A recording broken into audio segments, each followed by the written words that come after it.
Morning. So 10 years ago, when I first started in cannabis, we were hiding in warehouses. I still have a moment when I walk into a ballroom like this and think, are they really allowing us in here? So let's get started. So why is everyone so excited about cannabis? Is everybody excited about cannabis still? That's maybe a better question.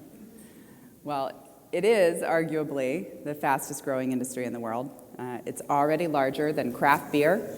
It's larger than chocolates. It's larger than tomatoes. If you think about that through the perspective of some pretty large agricultural crops, it's pretty impressive statistics there.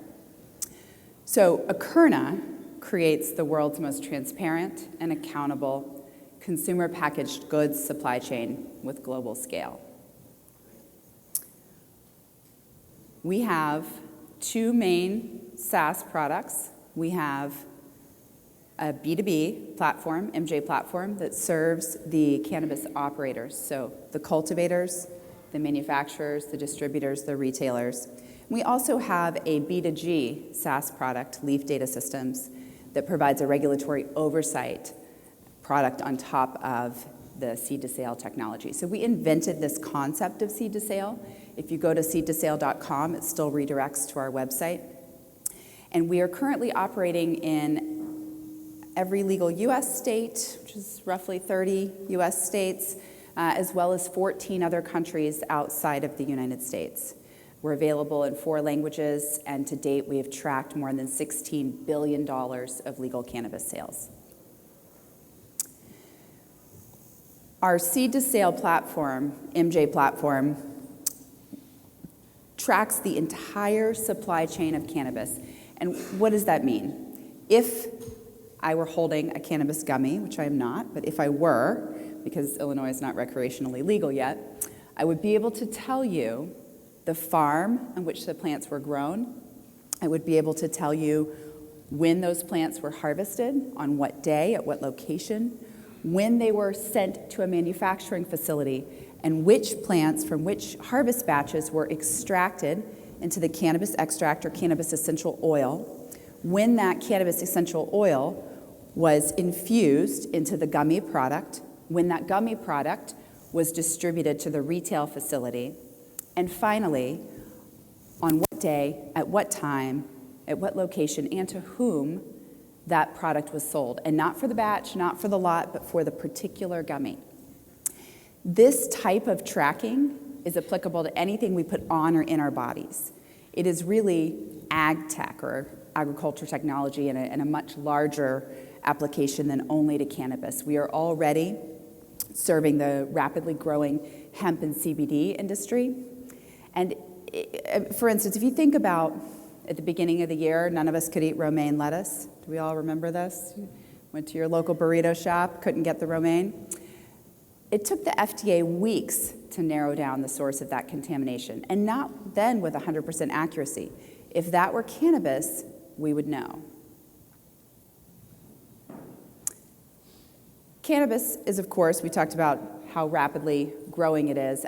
I think, especially for me with my longevity in the industry as a more than 10-year veteran, the most important bullet point on this very, very busy slide is that a majority of Republicans support legalizing cannabis for the first time. And that's really what it takes to shift and to change and to open up more opportunity in the sector.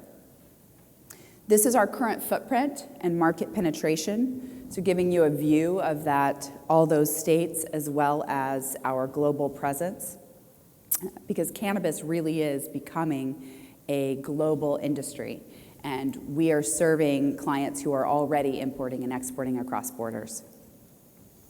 So what is the market opportunity for technology solutions in the cannabis industry? Gartner would tell you that businesses in any other industry, across industries, spend 3.7% of their total revenue on enterprise IT solutions. In cannabis, today, that's a more than $400 million market opportunity. It's $1 billion in just a couple years. This is our category, this is what we serve, and we are the leading technology company that serves this category. Cannabis businesses, as we know, have been focused on hard asset purchases, they've been focused on consolidation, and they're often still running disparate systems. We are seeing our most top tier and enterprise operators really begin to invest more deeply in their infrastructure. And that trend will continue as globalization continues, as consolidation continues, as competitive pressures continue, and businesses really need to focus on business fundamentals and efficiency. And by the way, businesses don't do this because, hey, we think we should spend the money. They do it because there's an ROI. And I want to share just a really simple story that helps to illustrate why businesses will invest in their IT. A client that we worked with in Arizona, we implemented MJ Platform for them. Before they implemented MJ Platform, they had 2 top growing strains. One of those strains sold for 10% more than their next highest selling strain, and they were focusing a lot of their resources on growing that top selling strain. When they implemented our platform, they learned that that top selling strain cost them 50% more to produce than the next selling strain. And this is why businesses will invest in their IT and infrastructure.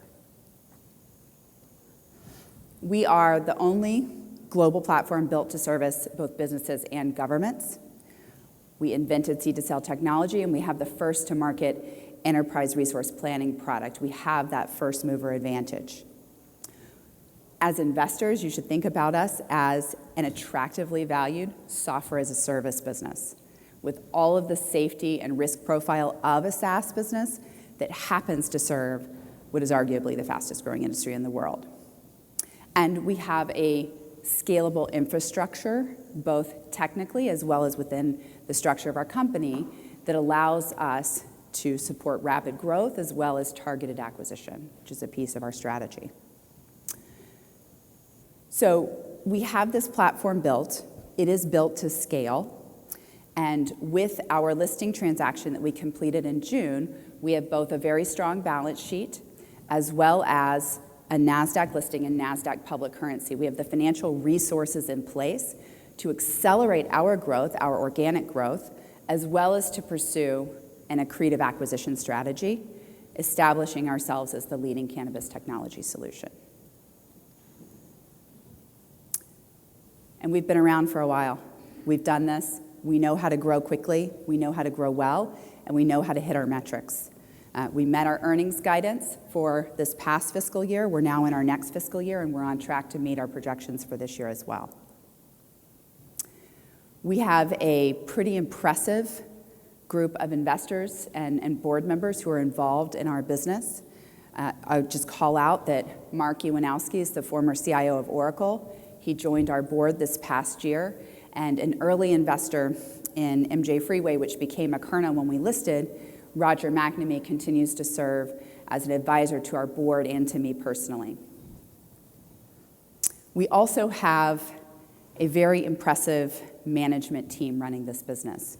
We have people who have taken technology companies from a couple $1 million to a couple $100 million exits multiple times over in the past. We recently brought on board Nina Samasco. She's a former SAP executive, NTT executive, and worked with Oracle as well. We brought her on as our Chief Revenue Officer to bring best practices from enterprise software and the enterprise software world to what we're doing in cannabis and how we work together with those enterprise players.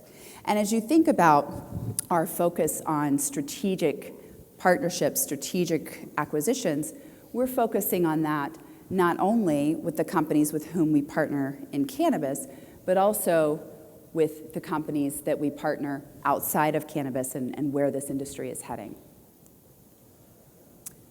So what does our competitive landscape look like? We have a lot of competitors. It's a very crowded field, but we don't have anybody that serves the entire supply chain compliantly across everything we do. However, there are competitors that have nice technology or they serve particular markets and have some good market share, and there's opportunity for accretive acquisition. So we don't see this as a competitive landscape.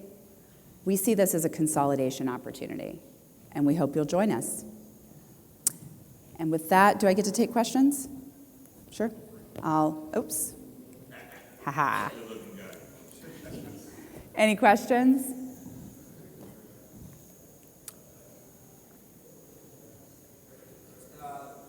Between like the U.S. and some of the international opportunities, which is most exciting to you? Well, the U.S. continues to be the largest cannabis market. And what we are seeing is that our penetration and what our revenue looks like in terms of our revenue distribution between the U.S. and outside the U.S., we still see that the U.S. is the majority of our revenue. However, the federal-state conflict has caused opportunity to be happening globally. So we're serving clients in Colombia that are exporting already internationally.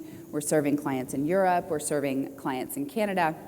And as a result of this federal-state conflict, there are other countries that are beginning to lead in terms of creating a global industry and a global ecosystem and all of those import-export pathways. And we're certainly serving that market and continuing to advocate at the federal level here in the U.S. for federal change. Thank you. Mm-hmm. When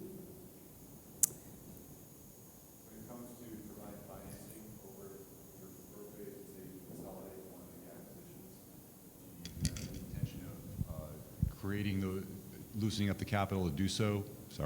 Loosening up the capital to do so with any issuance of new shares, diluting current shareholders, or using other means? So we have plenty of cash on our balance sheet to fund our organic operations for as long as we operate, and certainly to do some accretive acquisition as well. I'm one of the larger shareholders in the company. This is clearly an equity play for me, and any acquisition or any financing we would do would only be to fund an accretive acquisition. Mm-hmm. Okay, thank you. I'll turn it over to this good-looking guy right here.